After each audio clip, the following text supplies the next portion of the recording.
Hello everyone. आज के video में डिस्कस करने वाले हैं एक क्वेश्चन है लीनियर प्रोग्रामिंग का, जो कि क्लास 12th का है। एंड इस टॉपिक से हर एक एग्जाम में 6 मार्क्स फिक्स होता है। ठीक है, तो आपको क्या करना है, थोड़ा सा समझ के क्वेश्चन को डील करना है एंड डेफिनेटली आपको क्या मिलेगा, 6 मार्क्स मिलेगा इस क्वेश्चन पे। ठीक है, ये श्योर रख लीजिए, आपको बस थोड़ा सा पढ़ाई करके जाना है। ये आसाम स्टेट का प्रीवियस ईयर का क्वेश्चन बैंक है एंड बेसिकली ये टॉपिक जो है एलपीपी, इससे 6 मार्क्स सीबीएसई का पेपर में भी आता है। ठीक है, तो आप चाहे तो देख सकते हैं, वैसे देखना तो दोनों का ही है। ठीक है, लीनियर प्रोग्रामिंग बहुत इंपॉर्टेंट टॉपिक है। ओके, तो चलिए, मैंने एक क्वेश्चन यहाँ पे सेलेक्ट किया हुआ है और इससे पहले भी वीडियो में मैंने एक क्वेश्चन डील किया हुआ था। देखिए, लास्ट वीडियो में इस क्वेश्चन नंबर 1 को मैंने सॉल्व किया था और आज हम लोग डिस्कस करेंगे इस क्वेश्चन नंबर 9 को। देखिए, यहाँ पे एक बड़ा खतरनाक सा लैंग्वेज में लिखा हुआ क्वेश्चन है, जो कि कितना मार्क्स का रहेगा, 6 मार्क्स में। ठीक है, और ये डेफिनेटली इस टाइप का कोई ना कोई क्वेश्चन आपको एग्जाम में देखने मिल जाएगा। ठीक है, तो मैं बुक में तो कुछ मार्क नहीं कर सकता, इसके लिए कॉपी में लिखा हुआ क्वेश्चन को। ठीक है, तो चलिए क्वेश्चन को डिस्कस करते हैं। यहाँ पे है क्वेश्चन और मैंने यहाँ पे लिखा है LPP, that is linear programming problems and 6 marks fixed. Okay, इसमें क्या मिलने वाला है आपको, फिक्स है 6 मार्क्स। ओके, तो एक बार क्वेश्चन को रीड करते हैं। A factory makes tennis racket and cricket bats. क्या क्या फॉर्म कर रहा है, tennis racket and cricket bat making कर रहा है। Okay, now a tennis racket takes 1.5 hour of machine time. कितना, 1.5 घंटा लग रहा है machine time. And 3 hour of craftsman time, मतलब क्राफ्टिंग करने के लिए 3 आवर लग रहा है और मशीन में उसको 1.5 आवर लग रहा है। किसको लग रहा है, टेनिस रैकेट को। ठीक है, okay, now while a cricket bat takes 3 hour of machine time, मतलब क्रिकेट बैट को कितना टाइम लग रहा है, 3 आवर लग रहा है। कहाँ पे, मशीन टाइम पे। And 1 our of craftsman time. ठीक है, तो यहाँ तक जब हम लोगों ने पढ़ाई की, मतलब रीड किया क्वेश्चन को, तो हम लोग को पता चल गया कि हम लोग के पास बेसिकली 4 चीज़ें। एक हो गया टेनिस रैकेट, दूसरा हो गया क्रिकेट बैट, तीसरा हो गया machine time and craftsman time. Okay, तो ये 4 चीज़ है जो आपको हर एक क्वेश्चन में बेसिकली कुछ ना कुछ यहाँ पे ऑप्शन गिवन रहेगा। तो चलिए मैं यहाँ पे एक छोटा सा चीज़ लिखता हूँ, एक टेबल टाइप का बनाते हैं। यहाँ पे लिखते हैं tennis racket and cricket bat. Okay, and इस दोनों को फॉर्म करने के लिए हम लोग के पास क्या क्या लग रहा है, मशीन लग रहा है, machine time and craftsman time.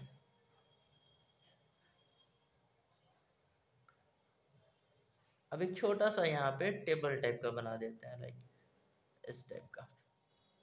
इससे फायदा क्या होगा, चलिए वो भी देख लेते हैं फायदा क्या होने वाला है। देखिए, टेनिस रैकेट को मशीन टाइम कितना लग रहा है, मशीन में टेनिस रैकेट को कितना लग रहा था, 1.5 आवर। तो ये सारा टाइम आवर में ही है बेसिकली, ये दोनों टाइम किस में है, आवर के टर्म में है। ये लग रहा था 1.5 hour. Okay, and 3 hour of craftsman time, तो टेनिस रैकेट को 3 आवर लग रहा है क्राफ्ट्समैन टाइम में। सिमिलरली क्रिकेट बैट को रिस्पेक्टिव टाइम मशीन में कितना लग रहा था, 3 hour and 1 hour for craftsman time. तो मैंने यहाँ पे 3 आवर लगा दिया मशीन टाइम पे एंड 1 आवर लगा दिया क्राफ्ट्समैन टाइम पे। तो एक छोटा सा हम लोग का टेबल बन गया अभी तक का क्वेश्चन में। इस टेबल को अच्छे से बॉक्स बना देते हैं और यही टेबल है जो आपका क्वेश्चन को सॉल्व करने में बहुत हेल्प करने वाला आपका। ओके, नाउ अच्छा, एक चीज और आपको ध्यान रखना है कि ये किसका बात कर रहा था, एक क्रिकेट बैट का और एक टेनिस रैकेट का बात कर रहा था। ठीक है, ओके, अब क्वेश्चन को आगे कंटिन्यू करते हैं।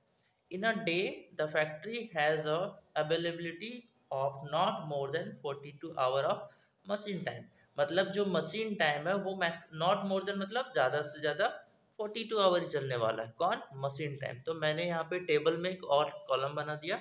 मशीन टाइम जो था वो मैक्सिमम कितना आवर के लिए चलने वाला है, 42 आवर के लिए चलने वाला है।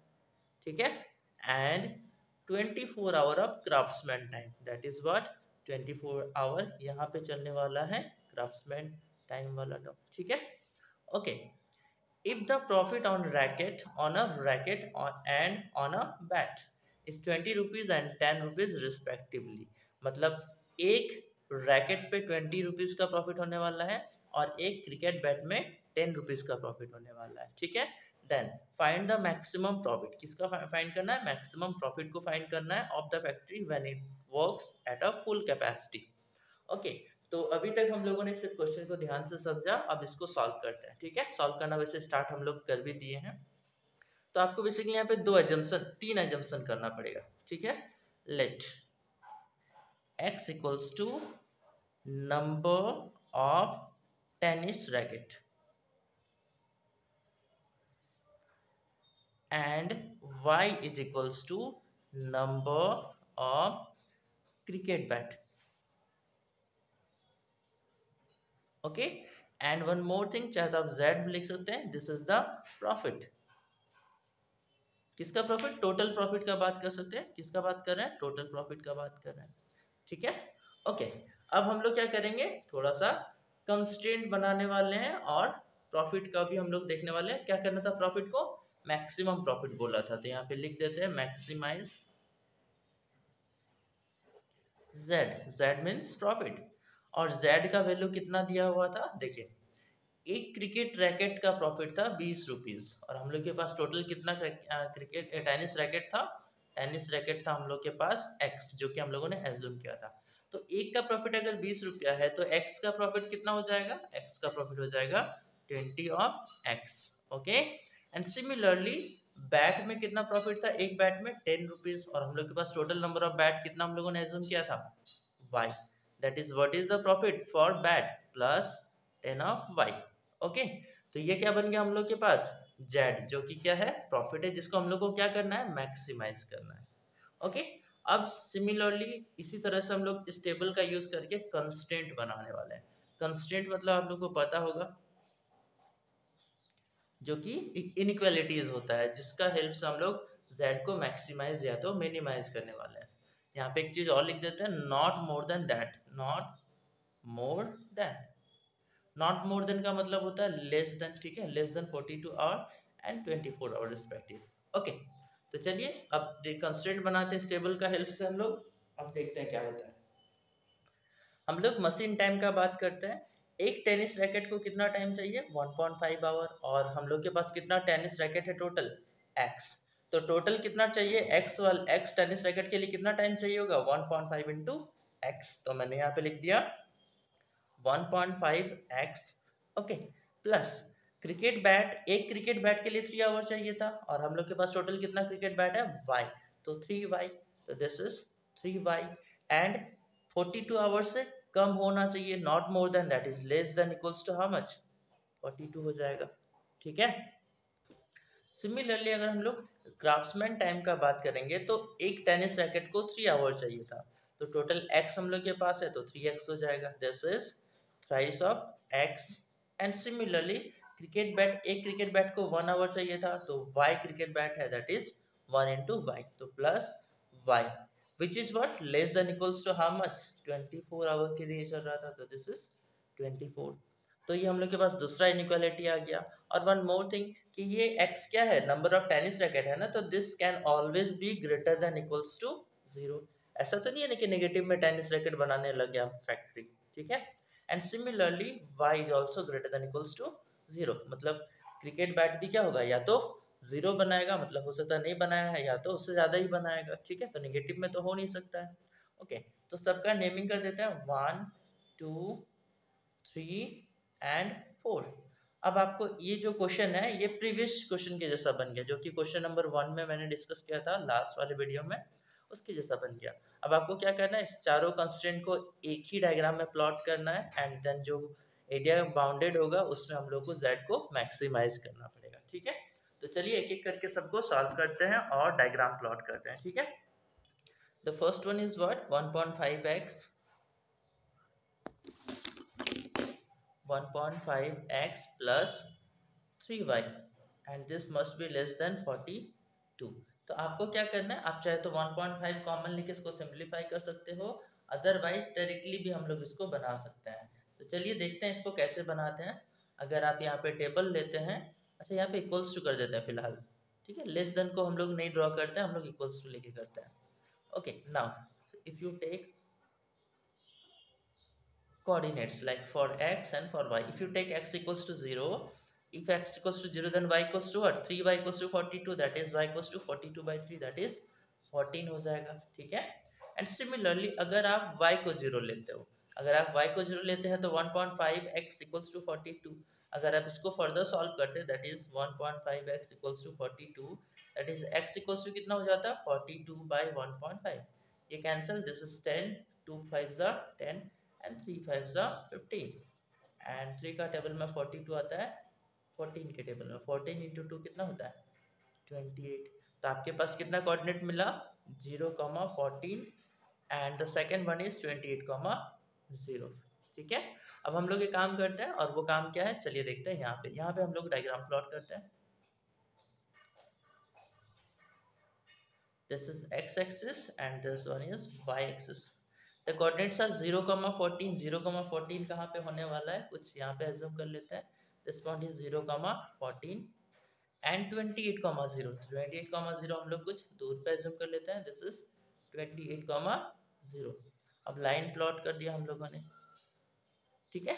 लेकिन ये इक्वल्स टू का, ये जो लाइन हम लोगों ने प्लॉट किया ये तो इक्वल्स टू का है, बट हम लोग का जो एक्चुअल में इन इक्वेशन था ना, ये इक्वेशन नहीं, इन इक्वेशन लेस देन का बात किया जा रहा था, ठीक है। दैट इज हम लोग को एरिया चेक करना पड़ेगा। दैट इज कौन सा एरिया होगा, या तो इस लाइन के रिस्पेक्ट में नीचे साइड हो सकता है या तो इस लाइन के रिस्पेक्ट में अपर साइड हो सकता है। तो उसके लिए हम लोग क्या करेंगे, एक रेफरेंस पॉइंट लेते हैं जो कि बेसिकली कौन होता है, इजी पुट करना 0 0 0, ठीक है। तो हम लोग पुट करते हैं, पुटिंग 0,0 इन कहाँ पे 1.5x plus 3y less than equals to 42 में। तो चलिए देखते हैं इसका LHS वाले पोर्शन में अगर पुट करते तो क्या होता, 1.5 into 0 plus 3 into 0, this is 0 plus 0 मतलब 0। क्या 0 42 से लेस होता है क्या, यस होता है। दैट इज ये क्या हो गया, इनइक्वालिटी को सेटिस्फाई किया। कौन सा पॉइंट को सेटिस्फाई किया, 0,0 को। दैट इज आपका जो एरिया है ऑरिजिन के साइड वाला एरिया होने वाला है, मतलब the area towards the origin, इस लाइन के रिस्पेक्ट में ऑरिजिन के साइड में एरिया वाला आपको कंसिडर करना है, ठीक है। सिमिलरली यहाँ पे एक लाइन लिख देते हैं, दैट इज फिजिबल एरिया लिख सकते हो, या तो फिजिबल क्या लिखना चाहिए यहाँ पे, that is area towards the origin is taken, ठीक है। ये हम लोग फर्स्ट वाले इक्वेशन, इस वाले इक्वेशन का बात कर रहे थे, ठीक है। एंड सेम प्रोसीजर से हम लोग सेकंड वाले को भी सॉल्व करेंगे। तो चलिए मैंने यहाँ पे सेकंड वाले को भी सॉल्व करना स्टार्ट कर रहा हूँ। The second one is what 3x plus y and is equals to 24। मैंने यहाँ पे इक्वल्स टू लिया है बट एक्चुअल में क्वेश्चन में इन इक्वेशन था, ठीक है। तो उसके लिए हम लोग फिर से एरिया को चेक करेंगे बाद में, ठीक है। तो चलिए इसको भी ड्रॉ करते हैं। कैसे ड्रॉ करते हैं ये तो पता चल ही गया होगा आप लोगों को। सिंपल कोऑर्डिनेट्स लेना होता है। If you take x and y, if you take x equals to 0 then the value of y is 24 and if you take y equals to 0 then x, sorry यहाँ पे 3y लिख दिया मैंने mistake से। If you take y equals to 0 then the value of x is what 3x equals to 24 that is x equals to 24 by 3, 8 हो जाएगा। The coordinate is what 0,24 and 8,0।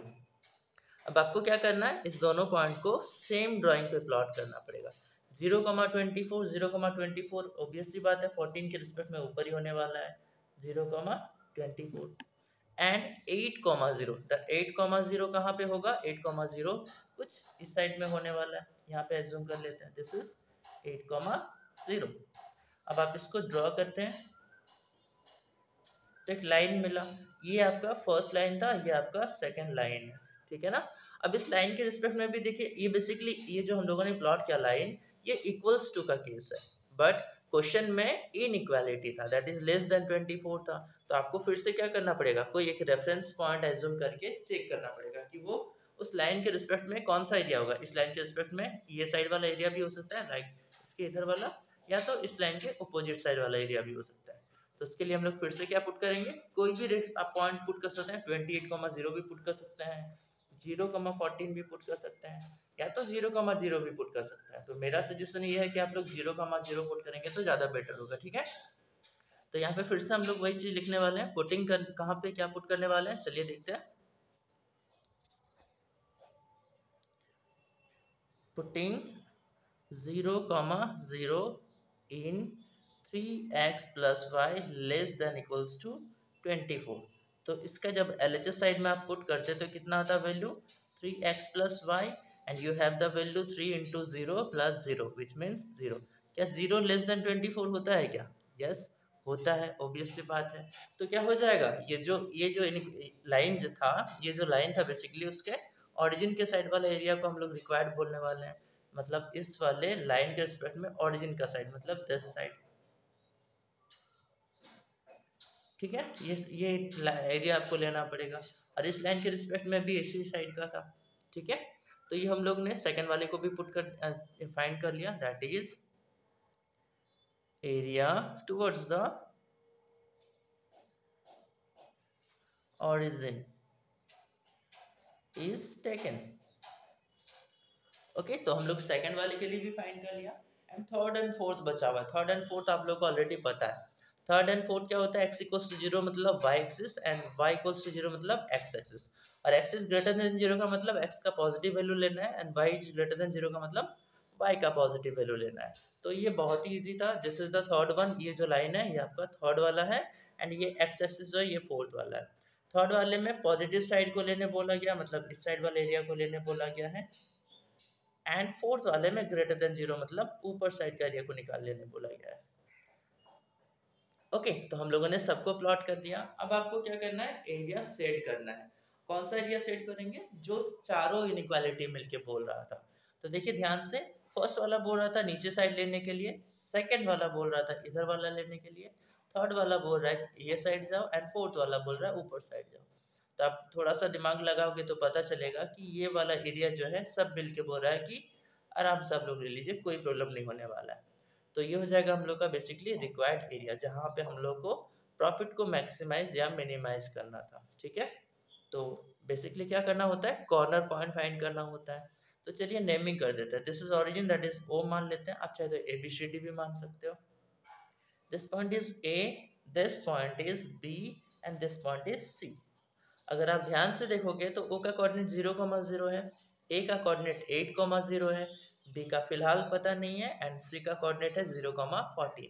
तो B का कोऑर्डिनेट कहाँ से मिलेगा हम लोग को, B is basically intersection of line 1 and line 2।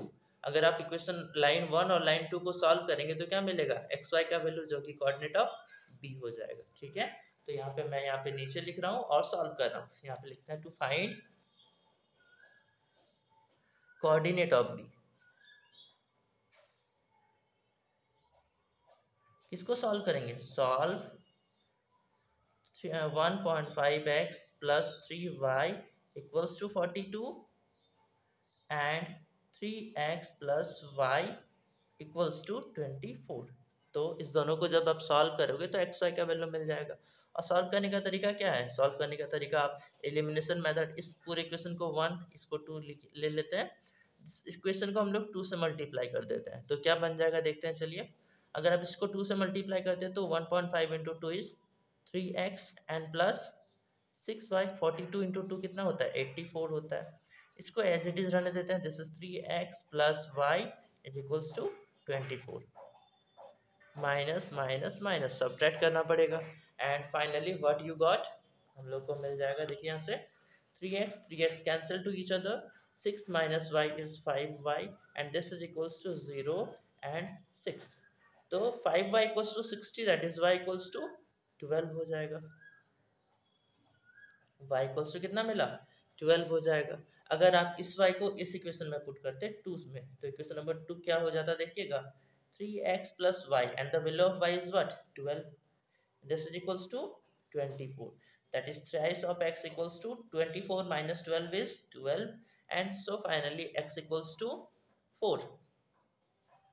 तो कोऑर्डिनेट ऑफ बी कितना मिल गया, कोऑर्डिनेट ऑफ बी मिल गया x, x, y का मतलब कितना हो गया 4,12। तो मैं नेक्स्ट पेज में इसको लिख रहा हूँ, नेक्स्ट पेज में नहीं, यहाँ पे चलिए मेंशन कर देते हैं, x का और y का वैल्यू कितना मिला 4,12 मिला, ठीक है।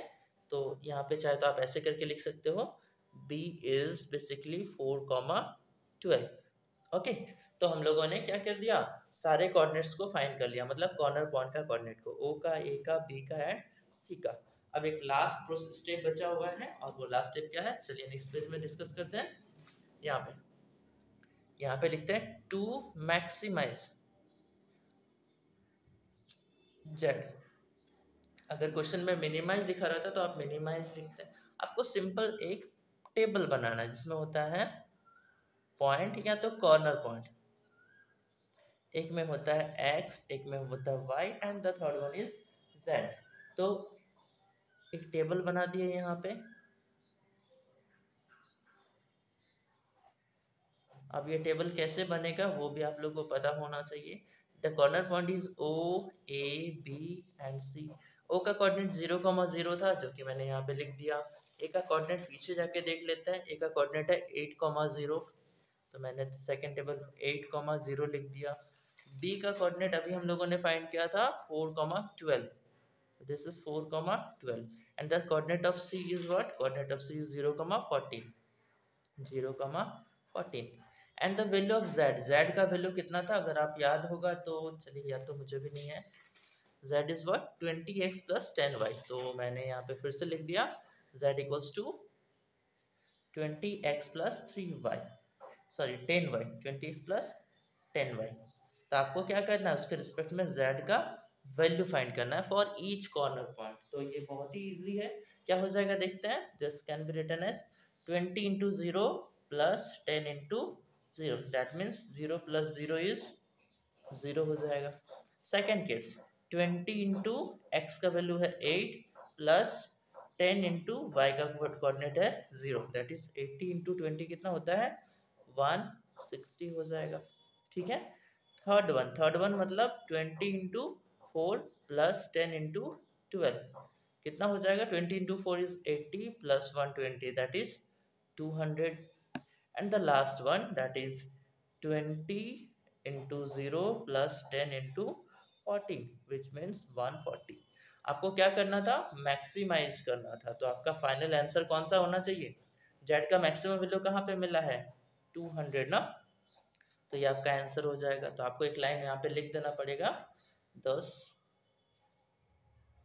The maximum profit is, maximum profit is how much, rupees of 200।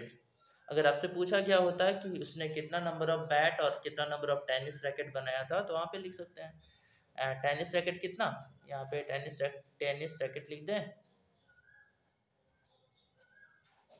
कितना था टेनिस रैकेट का वैल्यू एक्स, एक्स का मतलब 4 गो बनाया था। एंड क्रिकेट बैट कितना था, क्रिकेट बैट इज 12, जब उसने 4 टेनिस रैकेट और 12 क्रिकेट बैट बनाया था तब उसको मैक्सिमम प्रॉफिट मिला कितना रुपया का, 200 रुपीज़ का वैल्यू मिला। ठीक है, प्रॉफिट मिला। ओके, तो आपको बस इतना ही करना है। और हाँ, यहाँ पे मेरा एक सजेशन है कि अगर आप बनाओगे क्वेश्चन को तो बहुत शॉर्टकट में बना सकते हो। जैसे कि ये एरिया को हम लोग ऐसे ही फॉर्मली बता सकते थे कि कौन सा एरिया, लेकिन आपको ऐसा नहीं करना है। यहाँ पे जैसे मैंने लिखा है ना कि पुटिंग दिस, आपको ये एग्जाम में वहाँ पे मेंशन करना पड़ेगा कि ये एरिया एक्चुअल में आया कहाँ से। ठीक है, तो इतना ही है बस आज के वीडियो में। आशा करते हैं कि आप लोग को अच्छा लगा होगा, और अगर अच्छा लगा है तो अपने दोस्त लोग को शेयर कर दीजिए। कुछ दिन में शायद एग्ज़ाम है तो फ़ायदा हो जाए आपके साथ साथ आपका दोस्त का भी। Okay, thanks for watching. और अगर वीडियो अच्छा लगे तो लाइक एंड सब्सक्राइब तो कर ही दीजिएगा। Okay, thank you. इतना एक्सपेक्ट तो कर ही सकते हैं। Thank you.